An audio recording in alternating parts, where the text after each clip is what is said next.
Welcome बच्चों, हमारे पास चालू है जो कोऑर्डिनेट ज्योमेट्री, उसका एंडिंग पे है। हमारे पास प्रॉब्लम सेट 5 है जिसका क्वेश्चन नंबर हम आज 12 पढ़ने वाले हैं। ठीक है, कुछ बच्चों मैंने कुछ क्वेश्चन आपको होमवर्क करने को कहा था, इसलिए आपको लगेगा कि कुछ क्वेश्चन हम छोड़कर आगे जा रहे हैं, ऐसा नहीं है। क्योंकि जब हमारी एक्सरसाइज चालू थी उसी समय में जो भी एक्सरसाइज के क्वेश्चन होते हैं उसके जो सिमिलर प्रॉब्लम्स होते हैं वो प्रॉब्लम सॉल्व एग्जाम्पल में से और प्रॉब्लम सेट में से आपको करने के लिए मैं बार बार कहता हूँ, और मोस्ट ऑफ करते भी है। कुछ लोग अगर नहीं समझे तो मुझे आप पूछ सकते हैं, लेकिन अगर नहीं किए होंगे तो ये अच्छी बात नहीं है, तो प्लीज़ आप इसको कर सकते हो। ठीक है, करिए। तो ये आज हमारे पास है क्वेश्चन नंबर 12। थोड़ा सा रिवीजन कर लेते क्योंकि आखिरी में है। अगर टॉपिक चालू रहता तो फट से जम जाता, टॉपिक चालू नहीं तो थोड़ी प्रॉब्लम होती है। तो इस चैप्टर में जो पढ़े उसको मैं काउंट करता हूँ। पहले तो हम डिस्टेंस फार्मूला पढ़े जिसमें कोलिनियरिटी वाला कॉन्सेप्ट भी पढ़े। उसके बाद में हमने देखा कि सेक्शन फार्मूला जिसमें इंटरनल डिवीजन का एक्सटर्नल डिवीजन का आता है। उसके बाद mid point formula, centroid formula, फिर स्लोप कंसेप्ट। तो स्लोप कंसेप्ट में हमने इंक्लिनेशन स्लोप्स निकालने के दो तरीके, एक इंक्लिनेशन से और 2 पॉइंट्स उस लाइन के ऊपर दिए जाए तो वो हमने पढ़ा। और फिर स्लोप कंसेप्ट का इस्तेमाल कर रहे हैं हम। ठीक है, अभी तक तो वो चालू है। वैसे हर चीज़ का इस्तेमाल, क्योंकि प्रॉब्लम सेट में मिक्स में क्वेश्चंस होते हैं तो कौन से क्वेश्चन में कौन सी कॉन्सेप्ट लगेंगी ये हम बता नहीं सकते। तो हर कॉन्सेप्ट के लिए आपके माइंड में जो भी चीज़ें आई है उसको बराबर फिट करके रखिए और हम उसका इस्तेमाल करके आगे बढ़ते हैं। जैसे स्लोप कंसेप्ट का इस्तेमाल हम कोलिनियरिटी के लिए भी कर चुके हैं, पैरेललिटी के लिए भी कर चुके हैं। जैसे हमने पैरेललोग्राम भी शो किया है, कोलिनियर पॉइंट्स भी शो किए हैं, और कुछ ऐसे क्वेश्चन है, देखते हैं अब इसमें कौन सी लगती है। तो चलो हमारे पास है question number 12 from the problem set 5, जिसका हम आज अब यहाँ पर आंसर देखते हैं। ठीक है, तो चलो देखो क्या कहा उन्होंने। Show that the quadrilateral PQRS formed by the points P, Q, R and S is a rectangle. आपको क्या बताना है कि ये रेक्टेंगल है। ठीक है, अगर मैं थोड़ी देर के लिए बात करता हूँ कि ये हमारे पास में क्या है, ऐसा रेक्टेंगल जनरली होता है। मान लीजिए कि P है, Q है, R है, S है। ठीक है, सो रेक्टेंगल की स्पेशलिटी क्या है कि उसकी अपोजिट साइड क्या होती है, इक्वल भी होती है और पैरेलल भी होती है। अगर मैं सिर्फ पैरेलल बताऊँ तो वो पैरेललोग्राम बनेगा, लेकिन अगर मैं इसको स्पेशली अपोजिट साइड की दोनों पेयर अगर मैं क्या बता दूँ, इक्वल बता दूँ, तो बात अच्छी है कि दोनों के दोनों पेयर अपोजिट साइड की इक्वल है तो वो रेक्टेंगल बन सकता है, बनेगा नहीं। क्यों? क्योंकि अगर हम पैरेललोग्राम देखते हैं तो पैरेललोग्राम में भी ये स्पेशलिटी है कि अपोजिट साइड की दोनों पेयर क्या होती है, इक्वल होती है। लेकिन मेरे बच्चों अगर इसको और भी आगे बढ़ाना पड़ेगा, सो यहाँ पर हमें अगर डायगोनल निकालते, आप क्लियर देख रहे हैं ये डायगोनल इस डायगोनल की तुलना में छोटा है। लेकिन अगर मैं बात करूँ रेक्टेंगल की तो रेक्टेंगल में दोनों डायगोनल सेम होते हैं। मतलब अगर पैरेललोग्राम बताना है तो आप क्या कर सकते हो, सिर्फ अपोजिट साइड की यानी दोनों पेयर्स को क्या करो, या तो पैरेलल बताओ, कंप्लीट काम चलेगा, या फिर दोनों के दोनों कॉन्ग्रुएंट बताओ, काम चलेगा। लेकिन यहाँ बताना है तो आपको क्या करना पड़ेगा, यहाँ पर अपोजिट साइड कि दोनों पेयर्स पैरेलल भी बतानी पड़ेंगे, यानी वो पहले पैरेललोग्राम बनेगा, उसके बाद में आप क्या करेंगे, वहाँ पर डायगोनल्स कॉन्ग्रुएंट बताएंगे। तो आपके पास दो तरीके, एक तो आप पूरे के पूरे कॉन्ग्रुएंट बताने के लिए आपको डिस्टेंस फार्मूला भी है, क्योंकि आप इसका डिस्टेंस निकालेंगे, यानी सीधे सीधे लेंथ निकालेंगे, इसकी लेंथ। लेकिन मैं आपको थोड़ा सजेशन देना चाहता हूँ यहाँ पर कि आप डिस्टेंस फार्मूले में वो स्क्वायर रूट वाला बड़ा सा पार्ट है और वो आपको 4 बार करना पड़ेगा for PQ, QR, RS and SP। ठीक है, तो ऐसा करने के वजह में आप यहाँ पर आपके स्लोप कंसेप्ट लगा सकते हो, क्योंकि स्लोप कंसेप्ट वो भी 4 बार करना पड़ेगा। लेकिन बात क्या है कि वहाँ पे वो छोटा सा फार्मूला है y2 - y1 upon x2 - x1। ठीक है, तो वो चल जाएगा। अब रही बात तो उससे क्या मिलेगा, पैरेललोग्राम। लेकिन अगर बात करूँ मैं डायगोनल कॉन्ग्रुएंट बताने की, तो डायगोनल पैरेलल नहीं है, कॉन्ग्रुएंट बताने हैं, तो उसके लिए आपको स्पेशली क्या लगाना पड़ेगा, डिस्टेंस फार्मूला। तो आपके पास अभी 2 रास्ते हो गए, या तो कंप्लीट डिस्टेंस फार्मूला लगाओ PQ, QR, RS, SP, PR और QS के लिए, या फिर इनके लिए स्लोप फार्मूला लगाओ और दो ही डायगोनल निकालने के लिए डिस्टेंस फार्मूला, जो भी लगाना चाहेंगे। मैं इसलिए आपको सजेशन दे रहा हूँ क्योंकि अगर आप मान लीजिए किसी को बता रहे तो उनके दिमाग में ये आता कि बच्चे को स्लोप कंसेप्ट भी मालूम है और डिस्टेंस फार्मूला भी मालूम है, that will be very impressive. ठीक है, इसलिए मैं आपको सजेशन ये दूंगा। ठीक है, तो चलो मैं इससे जाने वाला हूँ, आपको अगर जाना है तो आप उससे जा सकते हो। ठीक है, अच्छा, कोई आपको रोकेगा नहीं, टोकेगा नहीं, क्योंकि हर चीज़ चलती है अगर वो सही है। ठीक, तो चलो यहाँ पर सबसे पहले आई राइट गिवन पॉइंट्स। अब बताओ P है तो P के कोऑर्डिनेट्स हम लिखने वाले, कोऑर्डिनेट्स के लिए स्पेशली हम इस तरह से लिखते हैं 2,1, यहाँ पर Q है तो दूसरा है -1,3, फिर तीसरा आता है R, यहाँ पर बराबर लिखो क्योंकि थोड़ी भी गड़बड़ी ना पूरे क्वेश्चन को खा बैठती है। सो इट इज़ -5, थोड़ा सा अच्छा भी लिखो, मैं भी अच्छा लिखने की कोशिश करता हूँ, ठीक है, और -3 यहाँ पर मुझे नज़र आ रहा है यस, ठीक है, तो -2 -5 हो जाएगा ऐसा, ठीक। अब मैं क्या करता हूँ, मुझे देखो PQ, QR, RS और PS इन सब के क्या निकालने पड़ेंगे, स्लोप। अगर स्लोप सेम आते हैं तो लाइंस क्या होंगी, यानी साइड्स क्या होंगे, पैरेलल। तो कौन सी लगेंगी हमको, PQ के लिए लगेंगे RS और QR के लिए लगेंगे PS, ठीक है। तो चलो निकालते हैं स्लोप। तो मैं यहाँ पर बताता हूँ, ठीक है, क्या बोलेंगे यहाँ पर हम, स्लोप ऑफ, ठीक है, थोड़ा डायरेक्ट ना, स्लोप ऑफ PQ का स्लोप निकालो। तो चलो बताओ PQ मैंने क्या कहा था, y2 - y1 upon x2 - x1। तो थोड़ा आगे बढ़ते, y2 y1 x2 x1, या फिर नेक्स्ट माइनस प्रीवियस, लेकिन y को ऊपर में, ठीक है। तो बोलो क्या होगा, 3 - 1 अपॉन यहाँ पर -1 -2, तो ये क्या बन जाएगा, ऊपर में 2 होगा, नीचे में -3 होगा, यानी सिंपल -2/3 लिख सकते हो। दूसरा, अब यहाँ पर दूसरा क्या है, स्लोप ऑफ साइड कौन सी, QR, ठीक है। देखो ये फटाफट हो गया, अगर ये नहीं करते तो डिस्टेंस फार्मूला वो बड़ा सा करना पड़ता, ठीक है, तो वो आपकी इच्छा है। QR, तो QR तो क्या होगा, -3, ठीक है, ये देखो -3 ऊपर में -3 अपॉन यहाँ पर -5 -1, ठीक है। चलो इसको सॉल्व करो, तो दिस विल बी -6 अपॉन, ये प्लस हो जाएगा तो -5 + 1 तो -4, माइनस माइनस गायब होगा, 2 3 जा 2 2 जा हो जाएगा। चलो फिर RS के लिए, यानी क्या होगा, स्लोप ऑफ RS, तो RS का स्लोप, अब देखो यहाँ पर है RS तो RS यानी ये माइनस ये, तो ऊपर -5 -3 अपॉन यहाँ पर होगा -2 -5, इस तरह से।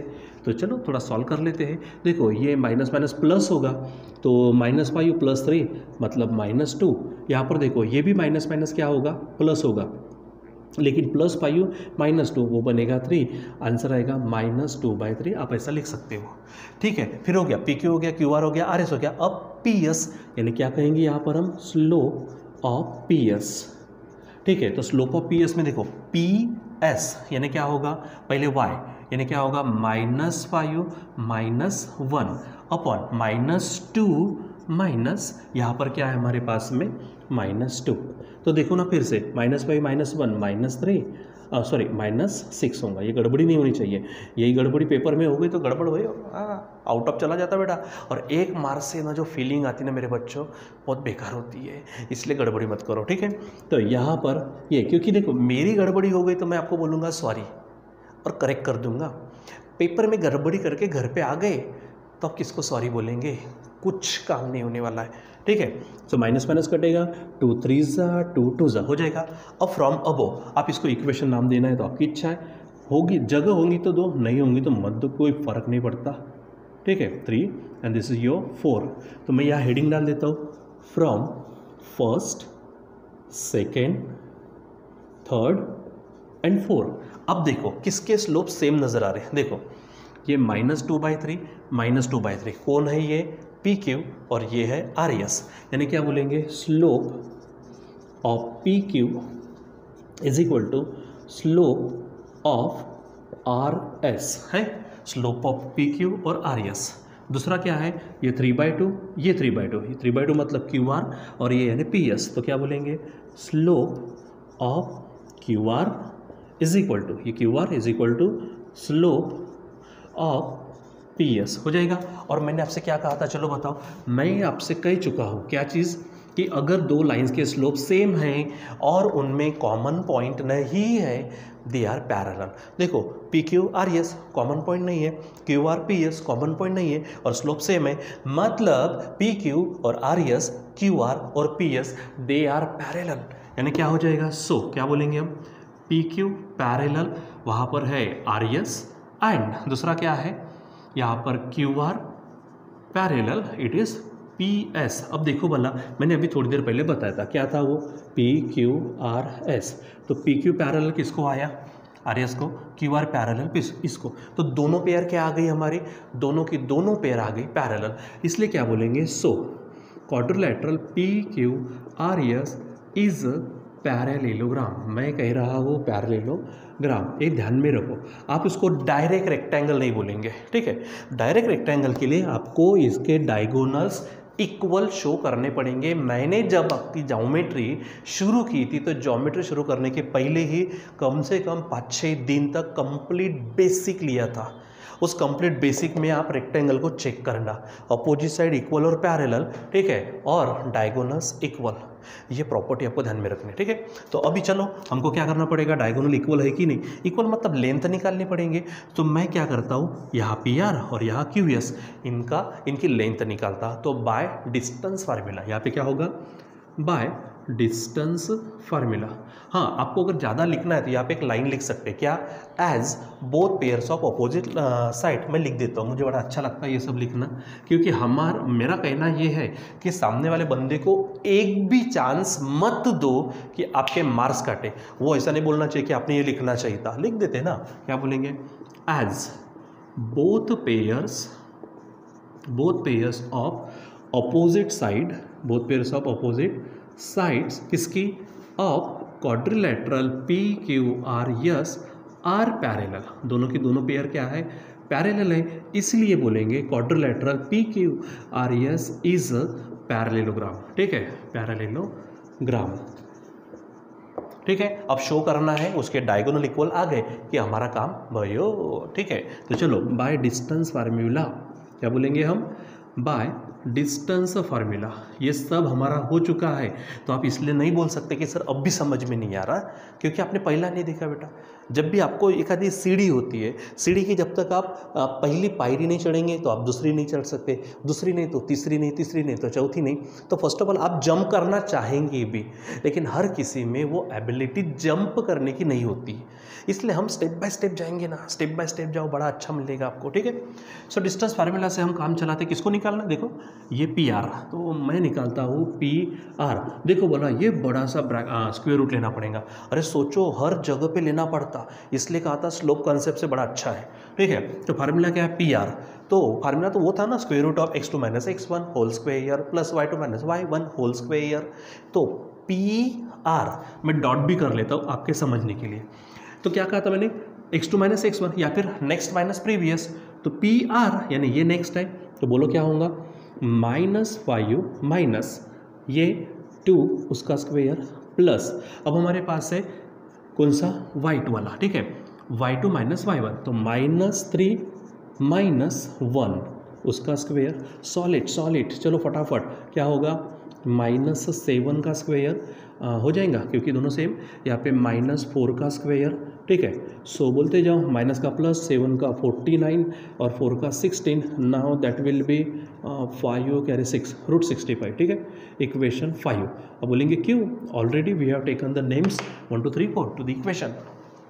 सेकेंड, अब पी आर हो गया, पी आर के बाद क्यू एस, तो बोलिए आप यहाँ पर क्यू एस, इसके लिए भी एक बड़ा सा रूट लेना पड़ेगा, और मेरे बच्चों यहाँ पर मुझे मिटाना पड़ेगा, मेरा मार्कर गिर गया है, ठीक।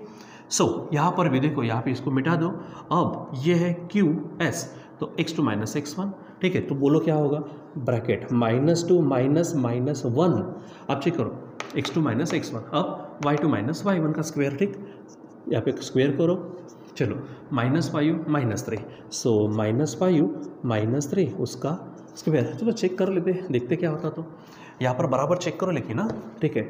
देखो ये क्या हो जाएगा, यहाँ पे आप देखो, ओ हो, यहाँ पे ये माइनस प्लस, तो -2 + 1 यानी जस्ट 1, -1 उसका स्क्वायर प्लस, यहाँ पे -5 - 3 है, -5 - 3 ये बन जाएगा -8 उसका स्क्वायर। अब देखो भला, यहाँ पे 1 का स्क्वायर 1, माइनस का प्लस होता है, 8 का स्क्वायर 64, माइनस का प्लस होता है, and that comes to 65 root में, it is your question equation 6, ठीक। Now check from 5th and 6th, ठीक है। अब चेक करो भला आपको क्या नज़र आ रहा है, it is P R is equal to Q S, ठीक है। इसका मतलब क्या है, ये पी आर डायगोनल था, क्यू एस हमारा डायगोनल है, यानी quadrilateral P Q R S जो कि पैरेललोग्राम है, इसके डायगोनल सेम है, यानी क्या बोलेंगे, सो यहाँ पे हेडिंग डाल देना। So quadrilateral PQRS is a parallelogram, ठीक है, विथ, जगह नहीं तो इधर लिख देता हूँ मैं, विथ इक्वल डायगोनल्स, इक्वल या फिर कॉन्ग्रुएंट बोल सकते हैं आप, इक्वल डायगोनल्स। अगर ऐसा है मेरे भाई तो वो क्या है, quadrilateral PQRS is the rectangle, वो क्या है हमारा रेक्टेंगल ही है, ठीक है। अगर पैरेललोग्राम के डायगोनल इक्वल है तो वो हमारा रेक्टेंगल है, ठीक है। अब क्वेश्चन को चेक करो, show that quadrilateral PQRS form by the points is a rectangle, हो गया ना हमारा। तो इस तरह से बच्चों हमको करना होता है, ठीक है। बराबर सिस्टमेटिक पद्धति से हर एक जो भी कॉन्सेप्ट है, जो भी फार्मूला है, जो भी डेफिनेशन है, जो भी डिस्क्रिप्टिव होता है, वो सब हमको क्या करना है, ये ऐसी प्रॉब्लम सॉल्व करने के लिए काम में आता है। इसलिए बच्चों मैं बार बार कहता हूँ, मैथमेटिक्स से आपका दिमाग ना थोड़ा शार्प होता है, क्योंकि आप सोचने पे मजबूर होते हो, ठीक है। और लाइफ में बहुत सारी प्रॉब्लम्स आती है, उसको सॉल्व करने के लिए भी सोचना पड़ता है ना। सो मैं कहूँगा कि थोड़ा मैथमेटिक्स की तरफ अच्छा ध्यान दो, ठीक है, बाकी सब सब्जेक्ट को भी देखो, ठीक है। सो बच्चे यहाँ पे मैं थोड़ा रुकने वाला हूँ, लेकिन आपसे थोड़ी सी एक बात करने वाला हूँ, सॉरी।